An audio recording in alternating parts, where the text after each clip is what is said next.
Hello, everybody. Welcome to another podcast episode.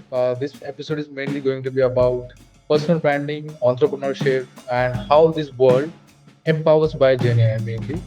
I think we have a guest with us who has been working into corporate earlier, but now she has switched and she's mainly into entrepreneurship now.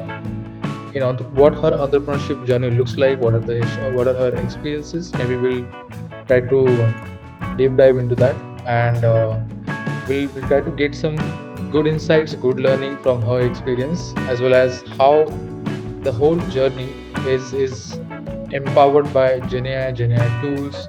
Is there anything specific that the entrepreneurship has changed in last 5-10 years the way it used to happen earlier? We'll try to deep dive into that. And mainly the one of the interesting segment is going to be about personal branding, because personal branding world, like nowadays on LinkedIn everybody's personal branding strategist. So we'll really like to understand, because Kashish has been working on that area from quite a long time, and she knows the deal. So she knows how does the personal branding world looks like. I've seen some of her LinkedIn posts and it's amazing like how she presents it.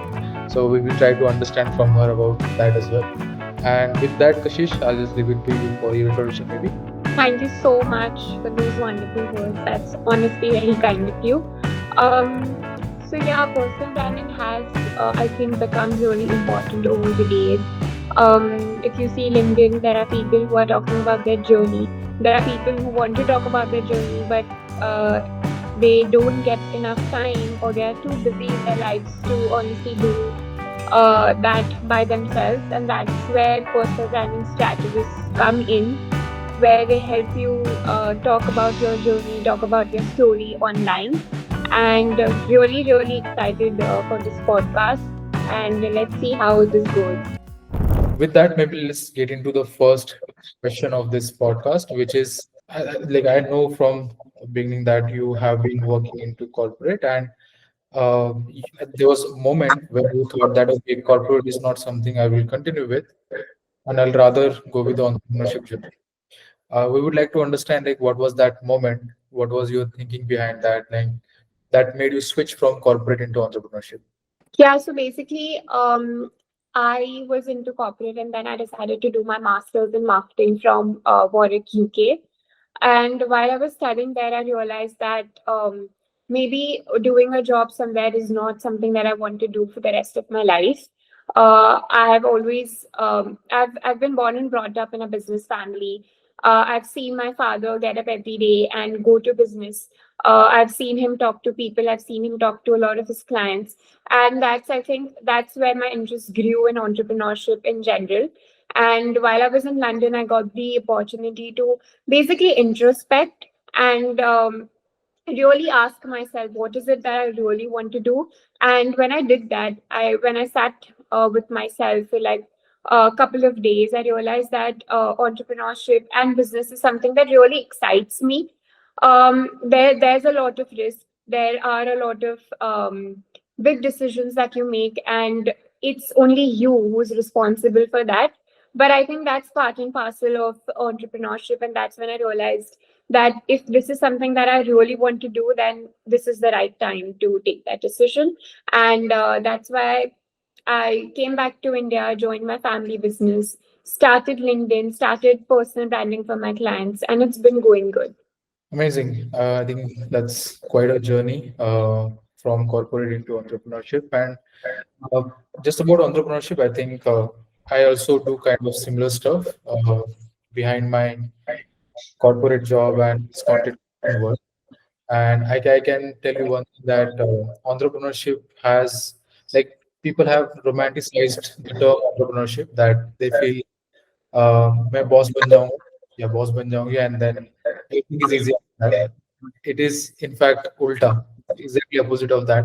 That once you become entrepreneurship, then your responsibility grows 10x, and the number of people that you lead, now you're responsible for them. That becomes very challenging. If you do a job, you're the only person who's responsible, and you're just taking the responsibility of your own work, your own role, your own inputs that you provide in the job. But in entrepreneurship, I think if 40 people are working with you, then those 40 people, what are they doing? How are they growing in life? How are you making sure that their future and your future is secure? I think there are a lot of things happens behind the scene, and that is less talked about in entrepreneurship publicly. So yeah, I think that's pretty challenging. And with that, maybe let's have some of the key lessons that has taught you, or that was like, okay, this is something which I didn't plan for in entrepreneurship journey, and those challenges really made you think that, okay, this is going to be a big race, this is going to be a big mountain that I have to climb. Any such challenges that you have come across in your that journey? So yeah, very well said. Like startups and the founder life is really glorified right now, but it's not a cakewalk. It comes with a lot of challenges. It comes with a lot of problems that you have to face. Um, if you ask about my challenges, one of the major challenges that I faced when I came back to my family business was that I had to learn everything from groundwork, like be it operations, be it finance, be it marketing. I had to learn everything from the base, from the foundation. So it felt like going back to school again and putting yourself out there and learning everything. So that was one of the major challenges. And then the second was to figure things out. Like um, what I do every day at my work is figuring things out. What's working, what's not working, what kind of strategy will work. And I failed a couple of times while I was building my LinkedIn, while I was doing personal branding for my clients. It took me 6 to 7 months to figure out what my audience is really attracted towards, what my community really relates to, and similarly for my clients. So it's a lot of trial and error, I would say, and definitely not a cakewalk. It takes a lot of courage. There are days when I don't want to show up. There are days when I just want to lie in bed and not do anything. But those are the exact days when you actually get up and do the work, and that gives you a lot of confidence. It is indeed, indeed. I think that the that's a dark side about entrepreneurship where challenges are hidden. But when you make to the mark, I think that's when it feels like it's all worth it. And with that, I think I'll move on to the next question, maybe, which is about in business, in entrepreneurial journey. It used to happen the way it used to happen 10 years back, and is happening now in 2025. It has changed a bit with Gen disruption, artificial intelligence coming in. Um, is there any such tools or any technology which connects to artificial intelligence that helps you in your journey to make the life easy? Uh, Maybe you can take us through that part where GenAI tools are helping you, like ChatGPT or something else. Yeah, so basically, with my content, I do not like to use a lot of AI. While I'm writing it for myself or for my clients, I do get the topics from AI tools like ChatGPT or Claude. I think Claude really works wonders in terms of content. But when it comes to writing the post, that's majorly done by me because I feel like if I use AI to write my post, then what is the differentiator? Anyone, like audience is really smart today. They can read through posts that are AI generated. They can read through posts that are fake also. So I feel like that's what will help me stand out. My own words, my own tone. And this is the process that I follow for my clients as well. Like I decided tone for them, like a way of writing for them. And it differs from person to person because that is really based on their personality. And that's why the two tools that I use are ChatGPT and Claude, but pretty much that. Otherwise, all my content, I try to write it by myself. Yeah, definitely. I think writing about content by yourself is something which is underrated because AI, like Claude, ChatGPT, nowadays, you put 3 lines and it gives you the whole LinkedIn post, and it is very much identifiable with those emojis that, okay, this is AI generated. Also, the way AI thinks and creates the post, and the way we human do think, I think it's this is a differentiator, and somebody who is into this world, I think they can easily spot it. And audience is, as you said, pretty smart to understand that as well. So if, having reliance on AI is good, but not with such content creation space, maybe because we are living in a world where um the organic things are valued more, be it a food, which is like organic foods, and be it a content, the human driven content. I think it's very much valued in 2025. So I think I pretty much agree on that. And whoever is watching this and they are into LinkedIn space or Instagram content creation space, be yourself. Like, do not use AI. Maybe you can use AI for some ideas support, but when you put the content, just put your heart out. I think that would be one advice we would give, and I think Kashish also aligns with that. Um, yeah, and yeah, please. Yeah, yeah, I feel like the difference between humans and AI is that we have emotions and we have the ability to express those emotions. So I think we should use that and not let AI take away the one thing that we have and that will make us stand out. And that is emotions, that is empathy, that is understanding. AI can give you really brilliant content, but it can't give you content that is made with emotions, that is made with what you're really and actually feeling.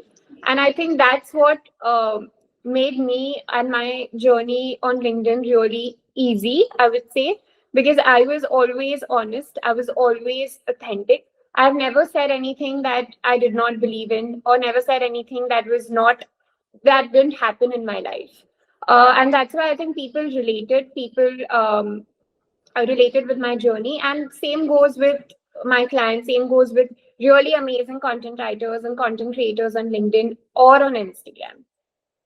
Yeah, obviously it is. And I have seen and I actively follow your content on LinkedIn. I can say that it is written by just you, and it's very organic, and it's nice to read as well. Like when you write by your own, then when you start reading it, it becomes very interesting to read as well, because it's a human to human connection that is happening there. So that's very important. And um, obviously we are giving few advices here, but let's extend that part itself in entrepreneurship journey. Like if there's any 20-year-old kid who's a student at the moment, and they want to start their journey into, they want to build a startup or they want to go into a business world, what would you advise them? Like what should be their top three things that they should aim for, or what would be those, okay, we can get into some follow-up questions, but what would be top three advices first that you would give to them? I think the first thing that I would say is that research, in terms, not in only terms of like market research and just research on the internet, but ground level research, like going out and whatever it is that you want to build, be it a product, be it a service, go to the ground level and understand what's really happening, where's the gap, and how can you differentiate yourself. I think these three answers are really important when you're starting out. To find a gap basically will help you differentiate yourself, and when you differentiate yourself you are able to stand out. uh, and as the markets are getting saturated day by day, be it skincare, be it fashion, be it any B2B business that you go in, there are millions of people who are doing it. So how do you stand out? That is the real answer that you should find out, and that in the long run will help you differentiate yourself. In the long run will help you create a good identity and position yourself as like a market leader. And I think that is really very important. Yeah, I agreed. And that comes with another question actually. That when somebody wants to start startup or do entrepreneurship journey, one good thing comes in between is reputation. So people who do not even have started their journey, they care about reputation a lot. What if I fail? What if I go and talk to somebody and I feel like maybe I will look like stupid in front of people? So that sense of insecurity, because in entrepreneurship you have to connect to a lot of people. Yeah. You cannot sit in the room and become an entrepreneur or founder. You have to go out there, talk to people, connect with them, exchange those ideas, discuss it. Out of 10 ideas, maybe seven will fail, three will pass. So that people interaction is very much required. But the problem with people interaction is there's a sense of fear that I might look stupid, and there are a lot of insecurities behind that. How do we overcome? And I think mainly the college students or freshers or somebody who's in the early stage of the career, how they should be dealing with all these insecurities and sense of fear. I feel like whether you want to start your own business or start content creating or put yourself out there on social media, there's one thing that um, you have to believe in and you have to practice every single day is stop caring about what others are saying. Stop caring about what comments are coming your way. Stop caring about what the other person might think about you. Even in entrepreneurship, if you're meeting one person today, you might not even meet him the next time. So how does it even matter? And in content creation, I feel like if you're putting yourself out there, be real and own up to yourself, who you are. And I feel like that solves a lot of problems. This is who I am. This is what I know. This is what I don't know, and own up to it. And I think that's that's that can help you fight all your insecurities in the long run.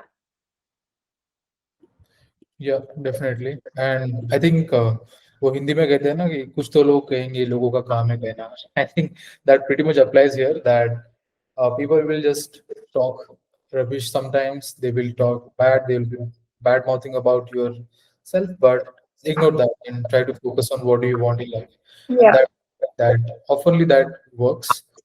Um, right. So with that, on personal branding world, we would like to get some good insights.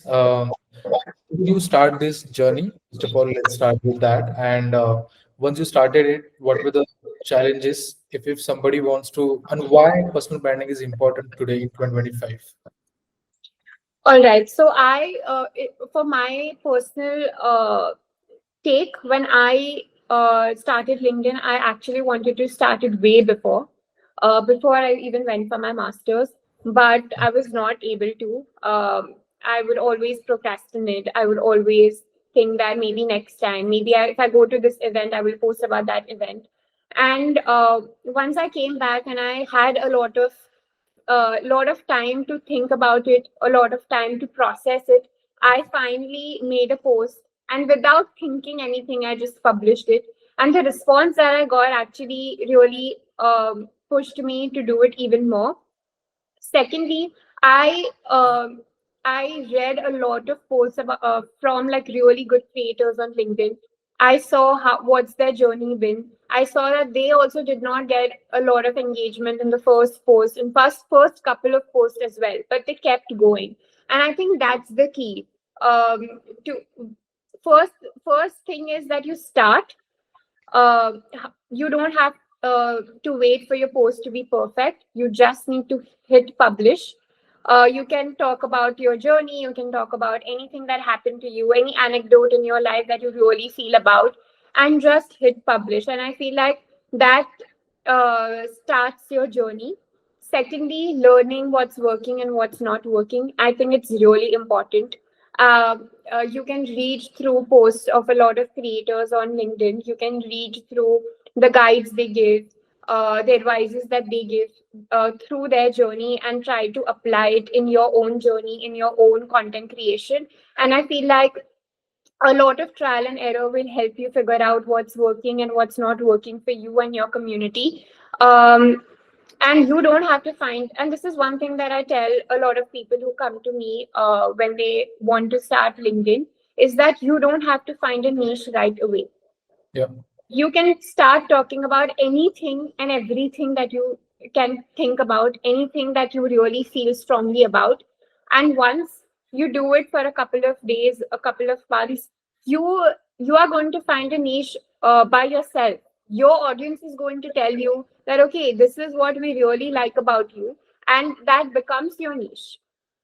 So there are a lot of people who wait to find a niche. Maybe I will talk about personal branding, maybe I'll talk about marketing, maybe I'll talk about entrepreneurship. But honestly, your audience might not like that about you. Your audience might not relate to that. So what's the point? So basically, this is a very big advice that I would give out, that talk about anything and everything that you feel about, and eventually you will find a niche, and that niche will become your identity. That niche will help you stand out and grow in your journey. Yeah.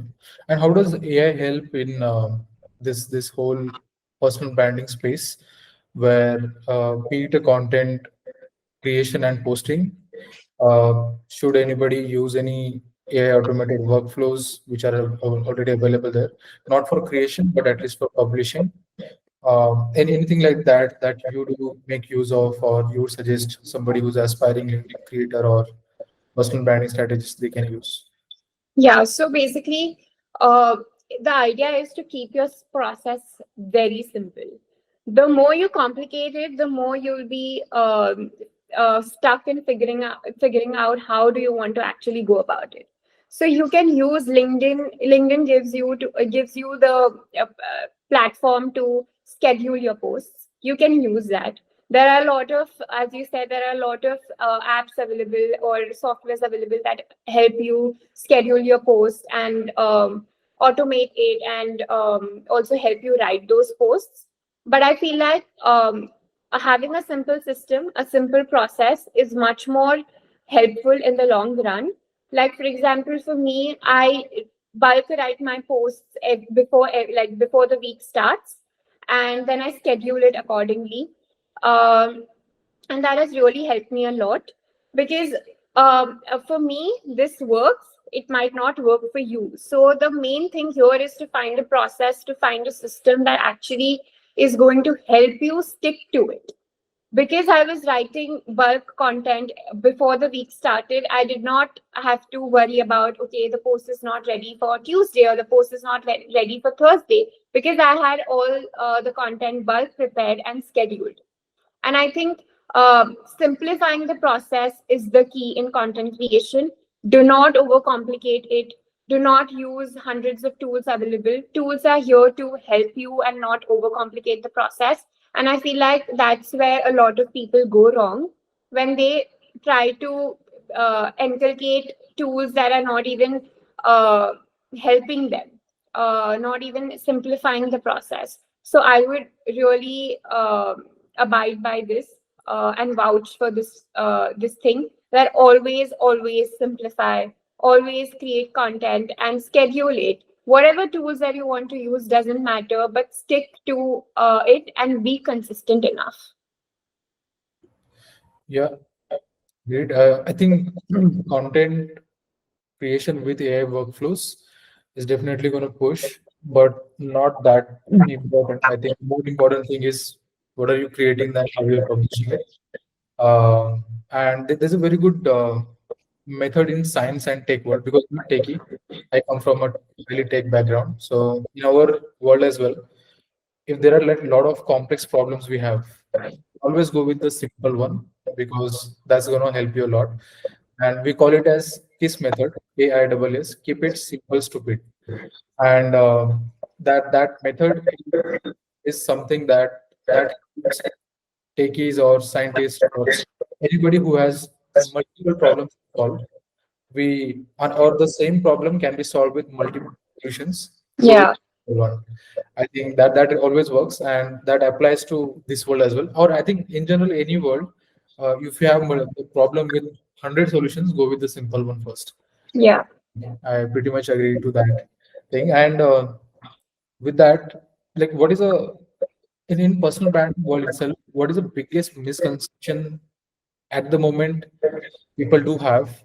And why I ask or bring up that question is, we see that a lot of big giants or big entrepreneurs like Ashnil Grover or Aman Gupta, or there are a lot of other people who were not on internet 5 years before 5 years or 6 years, right? But now you see them everywhere. They are into Shark Tank, they are onto social media, they are into Instagram Reels, ads also. They are doing their ads by themselves. Of- and people think that why are entrepreneurs, founders who are sitting in the AC room in the office and working on their computer, why are they doing their ads? I think that's one thing which has changed a lot in last 5 6 years. And why is that? Because that is also kind of a personal branding scene, and that is changing a lot. What could be the reason behind that? And like, how do you see it? So to answer your first question, the one misconception there is that if you are building your personal brand, you need to talk about your personal life. And I feel like a lot of founders don't start building their personal brands because they feel like they will have to talk about their personal lives. This is not influencing. You are not becoming an influencer. You don't have to talk about your personal life online. You get the right to talk about what you actually want to. There's this one founder that I met the other day, and she's one of the most confident women I have ever met. And she has built a really good fashion brand, a really profitable fashion brand. And she was telling me that I'm afraid of putting myself out there because I will have to talk about my personal life.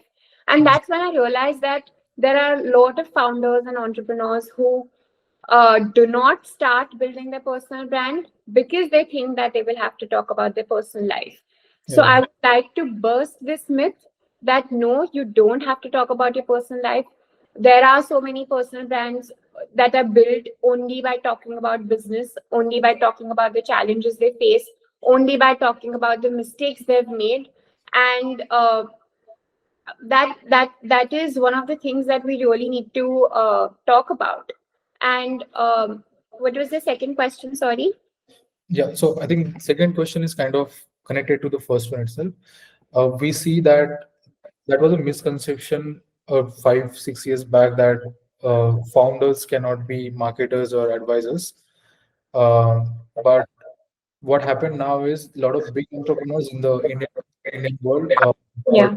entrepreneurship, like Aman Gupta, Ashnir Grover, and few other folks. I think we didn't see them 6 years back, but now they're everywhere. They're in ads, they're doing podcasts, they're doing content creation, they are making Instagram reel with creators, which has changed a lot. And that's part of this personal branding. It was a misconception earlier, but not now. So how do you see that as well? So I think that is great because founders and entrepreneurs, they are personalities as well. And everyone has a different personality connected to them. Everyone has a different way of leading life. And I feel like if founders and entrepreneurs who've done really great in their lives and built really good companies in India, outside of India, they have all the right to uh, be out there, uh, be recognized for the work they've done. And I feel like the ecosystem of ads in general, the ecosystem of how we perceived entrepreneurs has changed a lot. Now they've also become celebrities themselves. And that's why actually personal branding is really important because it helps you stand out. It gives a personality to your brand as well. It gives your brand a face. It gives your brand a face that people can connect with. I can bet that a lot of people buy boat because of Aman Gupta. Yeah, that is Yeah. true. So yeah. So basically, putting yourself out there and really talking about what you believe in and guiding people through is also really very important. Yeah, definitely. And I think the example that you gave about Aman Gupta and like a lot of people do buy because of them is because I think 5 10 years back people were buying product, but now I think people are buying stories, people are buying personalities. They're not no more buying product. I think products are everywhere nowadays. What connects with today's audience, especially I can bet with Gen Z and millennials, that they look for somebody who's a good personality. If somebody who's into the negative shade of personalities, they stop buying the product, they stop subscribing to that ideology, they stop even looking into that engagement. One of the recent example, which I would like to bring up, is there was a big podcaster in India, and he had a massive fan following across India. And once that controversy happened, which I would not like, let's not discuss about that, but that controversy happened and everybody started unsubscribing. Their viewership went down. Why? Because there are like tons of other podcasters, and he was the top one in India, but not now. Why? Because the ideology that people were subscribing to, that he had a very good image, spiritual person, it all broke down because of one certain episode of certain comedy show, and that's how the brands are connected to people. If you stop projecting that personality, then people stop subscribing. Probably that is one reason a lot of founders nowadays they are jumping into advertising their brand themselves, jumping into personal, which is a great world to deep dive in. But yeah, it's really interesting how things are in this world. Um, one question I had although was about LinkedIn mainly. So for personal branding, a lot of people are using LinkedIn. Why should someone go for LinkedIn first, or is there any alternative other social media platforms also where we can go and create content for personal branding? See, it completely depends on what you're doing and what audience you want to target. Now, for B2B businesses like one that I am in, my family business, Instagram can pretty much do nothing for us, but LinkedIn can because we can directly contact the decision makers. For example, I reach out to a lot of purchase managers of really good companies that I really want to supply to, and that's the great thing about LinkedIn because I can directly contact the decision maker in the company. I can directly build a connect with them. I can directly build a relationship with them. Then you can obviously get them over a call or over WhatsApp and take it forward. So it depends on what you're doing, what you're building, what your business is. Obviously, Instagram is also a great platform for personal branding, but I feel like that's more for B2C, wherein you have a product that like the end consumer is buying, and that's why it's very important to be connected to the end consumer. And Instagram is also doing great in terms of giving a platform to build founders' personal brands. But yeah, again, it depends on what kind of business you are in and where your audience is. Yeah, I think it's about market that you're targeting. Yeah. Um, and with Instagram versus LinkedIn race, I think one key aspect is video content versus text content. Uh, I think Instagram focuses mainly on shorts or reels, and LinkedIn is more about text, image, and less about videos. How do Yeah. you see that a trade-off, by the way? Like somebody who wants to do their projection as a good personal brand, they should focus more on text or more on videos, or what should be the ratio here? What is a good number? So on LinkedIn, I feel like for me also and for my clients also, text posts and carousel posts work way better than videos. For Instagram, videos only work, reels only work, because the algorithm is like that, and we need to play the algorithm. We can't play against it, right? Yeah, So on Instagram, I feel like if you want to build a personal brand on both the platforms, have a ratio in which you are putting out 2 to 3 videos a week on Instagram, and five, 4 to 5 posts on LinkedIn, and have a balance that way. Obviously, you can use the videos that you've posted on Instagram, on LinkedIn, on YouTube. yeah, Uh, but yeah, on LinkedIn, I feel like text posts, even today, they perform much better than video posts. And on Instagram, there's no point in doing text posts. You can do it once in a while. You can put out a very creative and attractive carousel, but that's about it. yeah. Obviously, and with LinkedIn as a so I skim through and I actively follow your content on LinkedIn, and one thing I've noticed is that you also do personal branding for some of your clients. So I would like to really understand about how does do you do any corporate marketing by the way, or just the personal branding stuff? I am an exclusive personal branding strategist, and I Okay. only do it for founders and entrepreneurs. Yeah. So have you seen any difference between founder to founder personal branding that becomes challenging? There's one no fixed framework that okay, this is how your is going to be projected. This is how your personal branding is projected. I think there are a lot of different varieties, but what generally works for all of them? Like what is that one thing, key thing which you just projected that works for anybody? I feel like there are a lot of layers to personal branding, so it's very difficult to generalize in as you asked. But what really works and has worked for like all of my clients and has worked for me is that a story that people can connect with. um, be it well, like one of my clients, she left a very high, well-paying job at the age of 50, and she started to decide to build her own brand. She is a B2B sales coach, and I think when I put this story out, it really connected with people, especially women who think uh, who think that okay, now I'm 50, I can't work, I should stay at home. I think it gave them the motivation to step out. And there's no age in general. You can do anything that you want at any age. And yeah, that really inspired people. Why? Because she took the step, she took a riskiest decision ever in her life, and that really paid off. So I think if there's one thing that might work for everyone, then it's a story that people can relate to. Yeah, indeed. And age is just a number, isn't it? So Yeah. this isn't matter that much. One piece of content maybe in your personal branding career where which went like viral across LinkedIn and that gave it like massive success. Would you like to share any such stories of yours? Yeah, sure. So this one post that I did on how I'm gradually building my team, wherein I spoke about how I want the environment of my team to be.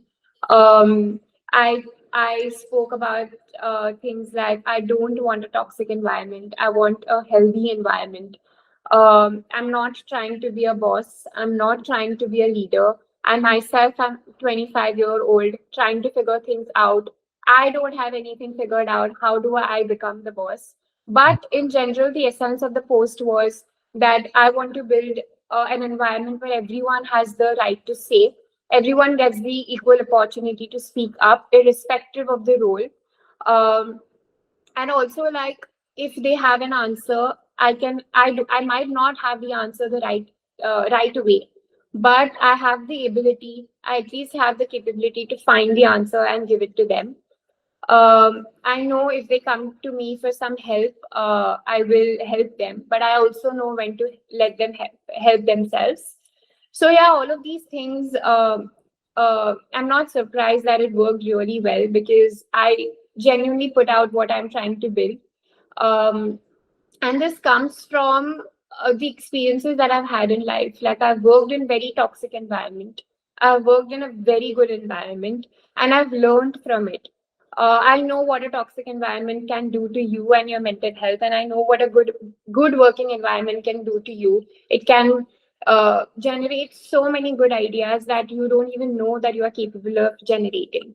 So yeah, all of these things put together in a post really connected, and I'm not surprised why, because there are a lot of people who work in toxic environments. There are a lot of people who work in good environments, so they know how important it is to build an environment that is really healthy, that gives you the opportunity to thrive.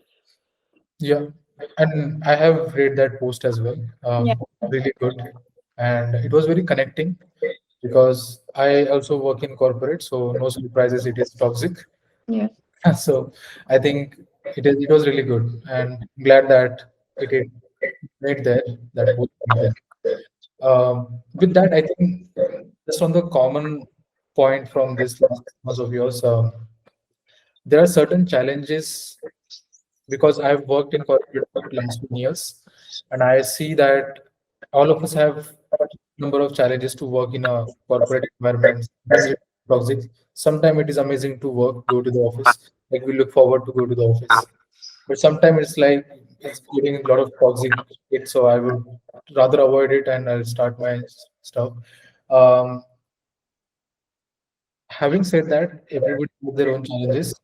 As a woman in a corporate world, as a woman in an entrepreneurship journey, and do you feel like there are any challenges, especially in Indian space or in, especially talking about in the corporate and entrepreneurship? You feel like, okay, this is something which I do not deserve, or maybe something better could have happened. Anything in your experience that would you like to share? So fortunately, I'm lucky enough to have people around me that support me, that really guide me. But irrespective of that, I felt in some situations where I had to make my presence felt in the room. Like I had to raise my voice in order to make a point. Yeah, I was not accepted in terms of my ideas yeah, um, because it's coming from a woman who's 25, doesn't have enough experience, and all of those things. So yeah, it does happen a lot. When I came back from the UK and I decided to join my family business, there were a lot of relatives who told me that, okay, how are you going to manage it all? After you get married and stuff like that. But I feel like people are here to say, people are here to pass their opinions. Um, and it is actually sad that in 2025, yeah, women still face this an environment where they are not accepted, an environment where they are not looked down upon, an environment where their capability is questioned. But yeah, it's a fight that I think all of us, all the women community is fighting every single day. yeah. And hopefully it changes gradually. It is. So yeah, hoping for the best. Yeah, hopefully, it should change, and I see that in my experience also. Like I've worked with a lot of my women colleagues, and some of them were like, I have worked with a company where my founder and co-founder both were women, and we respected a lot of their ideas. So I think there are two sides of this whole discussion where one side where people still feel like, okay, why should we listen to her? Or they try to underestimate opinions. But there's one good side where a lot of people also do a huge respect for, regardless of any gender, they have a very good respect for accepting ideas, discussing ideas, and yeah. But I think the ratio should be not that. I think in India, especially in our Indian corporate world, the ratio is not that great. In my experience, I can say that, and that should change. And I'm really happy that this new generation that is coming up, which is Gen Z, which we really talk about. There's a lot of discussion happens about Gen Z, but one good thing that I notice is they don't care about such thing. Yeah. They treat everybody, and they have a strong opinions on that. So they can't they by nature I think they can't underestimate or overestimate anybody. Yeah. What's good is good to them. What is bad to them, and that's really good to see that with generation. I think that that particular thing is changing. And they are very, very woke about their feelings. They are very communicative about what they're feeling. If Yeah, they're not liking something, they don't, they're not afraid to speak up. They will always do. And I feel like now is the time we should start accepting that because we as humans, we should understand each other and we should be there for each other. And if someone is saying that they are not comfortable in a certain kind of situation, we should be here to support them and make them feel otherwise. yeah, yeah, true. And I think Gen Z will definitely change that. So you go Gen Z. Yeah, Mhm. on that. And why do you think only Gen Z have, or this new young generation have this perspective? Maybe let's discuss about why not previous generations. Maybe, and this is not about this is in general discussion where I feel like the Gen Z generation is very vocal about who they feel, what do they feel, what is right, what is wrong. They're very vocal about it. Millennials are not that vocal, and the previous generation, Gen X and people call them boomer. Like, why are they not vocal about such things? Why is that generation change? What do you think? Like, what is your opinion on? I feel like they have been exposed to a lot of things in such an early age. They are aware about all of they are aware about so many emotions at such an early age. Like when I was 15, I didn't know what anxiety is, but today they know the difference between anxiety. They know what is if they are sad, if they are happy, because they are exposed to a lot of things through social media. Yes, and also social media is a place where you get access to a lot of information, and I feel like if you process so much information, you are liable to feel so many emotions. And Yeah. I think that uh, that has made all the difference. They are aware today, they are vocal about so many things today, is because they have been fed so much information that they have now opinions around it. And because of those opinions, they have like they are very vocal about what they don't like, what they like. And I think social media has played a really vital role in all of this. Yeah, and people bash social media a lot, but indeed, I think that is helping all of us with all these things. And one, obviously, the exposure to lot of information, lot of good information, and smartphone, because Gen Z born with mobile and smartphone in their hand along with the internet. So that adds one good advantage. Along with that, in my observation, one good difference that you see generation to generation is the what I think I can take that from the freedom. 1947, once we got freedom, our grandfather, like the grandparents, they struggled for survival. I think that's what they were focused towards. कि हमको तो पैसे कमाने हैं, that we can eat something. So that was a question of survival. The next generation that came up, which is our fathers, that was a generation who cared about living, buy a home, buy a car on EMIs or anything, and then please make sure that we have a good home to live in. So survival thing is sorted. Your living thing is sorted. That you have home, you have car to drive, you have plenty of food to eat, and then the next generation comes in. They have all these problems are solved. Like for most of the generation folks, these problems are solved, and because these problems are solved, now they have plenty or good space to think about other stuff, what is right and what is wrong. Because our grandparents didn't have that liberty that if the boss is scolding at them, they didn't have any choice. They'll have to do it. But now, if boss scolds the people, like they will just do the resignation and go to the home. I think that's how it is easy now, and that is one of the good catalysts to why like they are so vocal and free about their thoughts, which is a good difference. Yeah, maybe, but also that I don't think it's just because of that. I mean, it's yeah.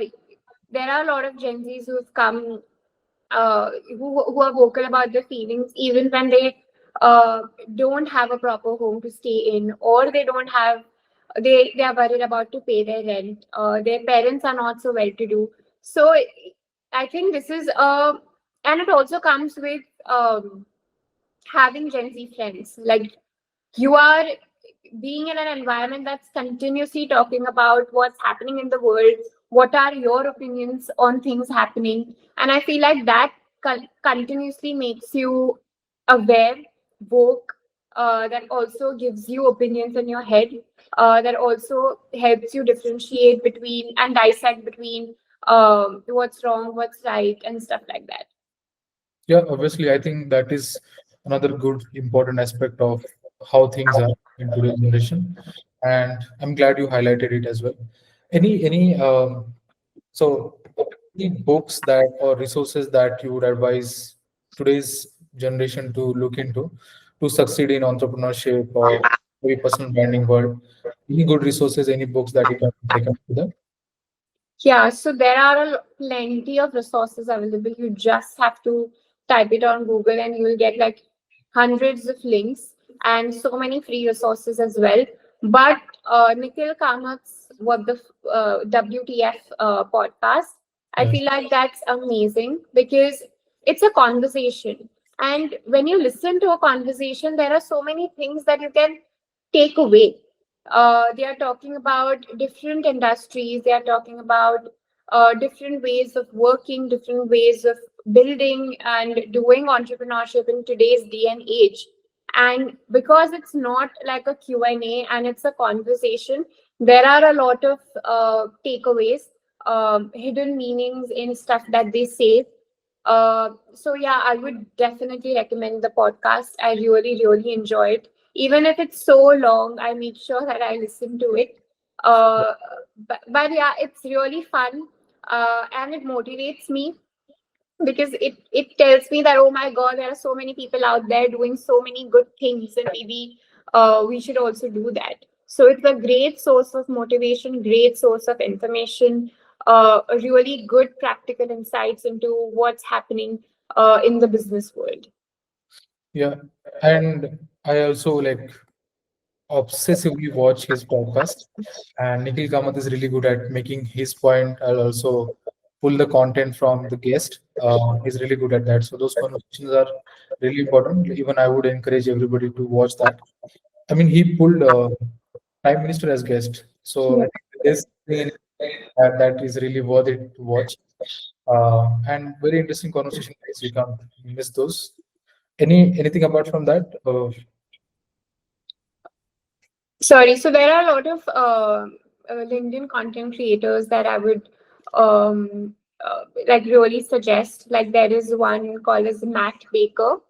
Okay. I think his content is really great. Mhm. I think he's from the UK, if I'm not wrong, and settled somewhere else. But his content is really great. If you're starting out, you can read through his posts and how like his way of writing and kind of understand that what is working and what is not working for him. Um, and yeah, there is one Indian content creator, LinkedIn content creator, Vedika Bhaya. She's quite famous on LinkedIn as well. Okay. Her content is really good. She's built two amazing agencies.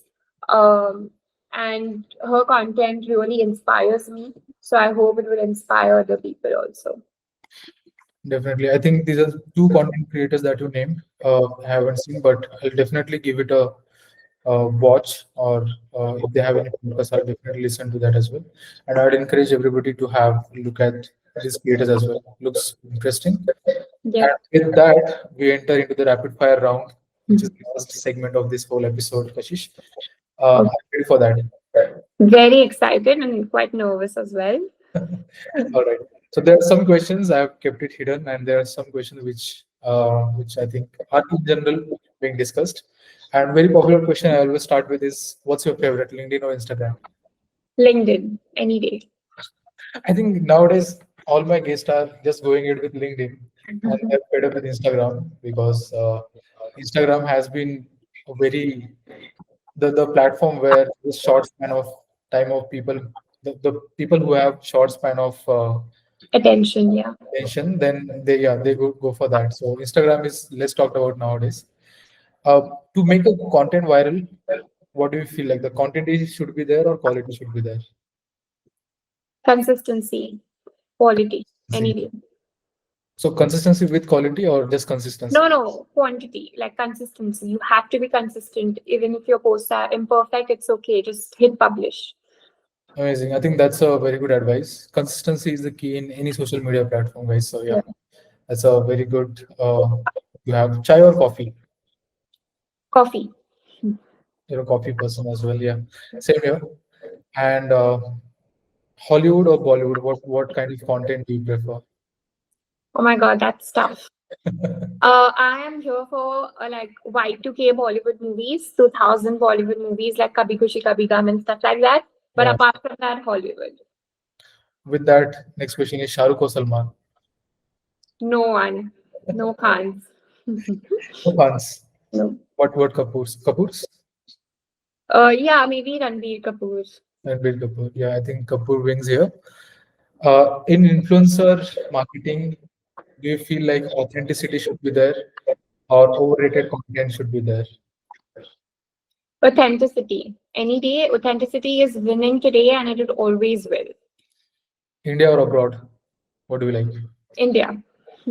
Any day, India. Yeah. What Lived there, been there. No, India is the best. India is best. I think people who haven't been to abroad, I think their aim is to go to abroad and enjoy. But let me tell you guys, even I have been to UK and first 10 days, and you give up the intercontinental food, and then you start craving for your Indian masalas. So any Yeah. day, And the Indian weather. Indian weather, yeah, yeah, it's a mix of a weather you won't get it anywhere. I think abroad weather is pretty undeterministic. Work from home or work from office? Office. Okay. Any good reasons? Just office? Because a lot of people would. My bed is really, really far away from me, so I can concentrate and not think about sleeping. Okay. Any any one person who's dead or alive that you would like to meet in real life?